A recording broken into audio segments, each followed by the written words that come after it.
Hello everyone, this is Anthony from Ford Alabang, and in this video I'll be sharing with you our 2026 Ford Territory Hybrid and my first impressions about this vehicle.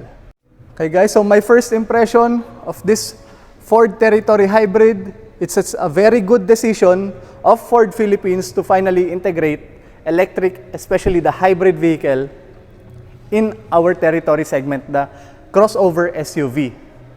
Since mostly I recommend going hybrid or electric for city driving vehicles, which the Ford Territory was built especially to do.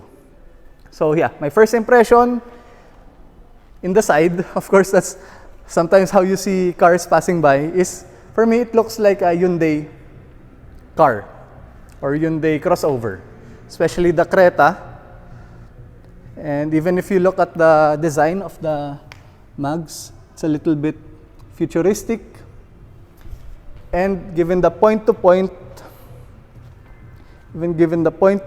LED daytime running lights, it really gives me big Hyundai feels. So yeah, so that's a little bit of a walk around.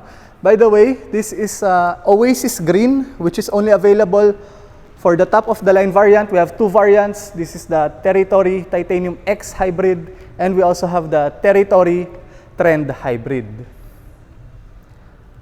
Okay, so a little bit of a walk around for you.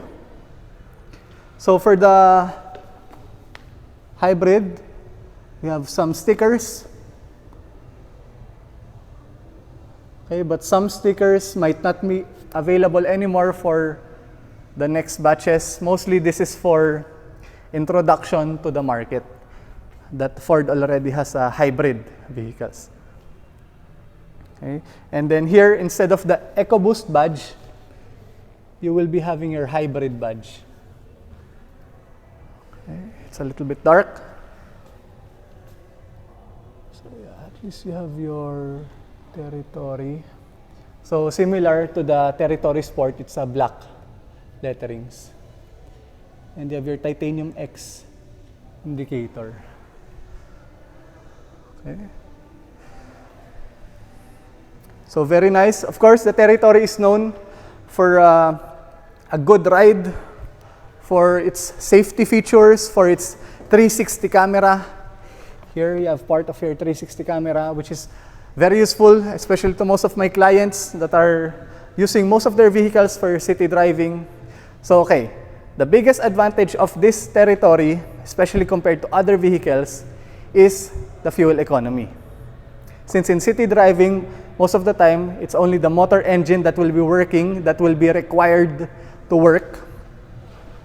It will be the biggest advantage of the Ford Territory. Since convenience-wise, comfort-wise, technologically-wise, the Ford Territory is top of its class.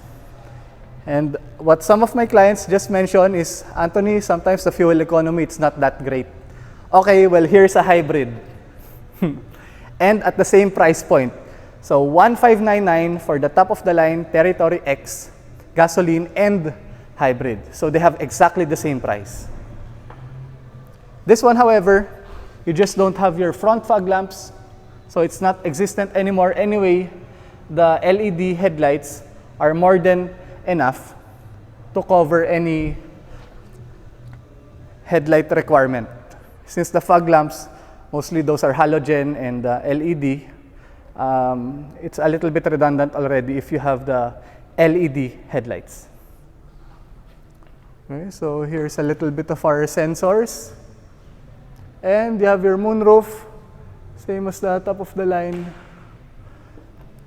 Ford Territory gasoline. Okay, so those are my first impressions of the Ford Territory Hybrid. If you want an exclusive color, shouting to the world that you're a hybrid, you can get this color, Oasis Green. It's only available for the top of the line of the Ford Territory Hybrid. Of course, you have your gray, you have your Cactus Grey, you have your white, and you have your black for this one. Okay, a little bit more so you can see the lighting. Okay, so that's it for this video. check out other videos in our channel, subscribe so that you can see some full walk-around tours, advantages, disadvantages, some features inside. Subscribe to our YouTube channel, and thank you so much for watching.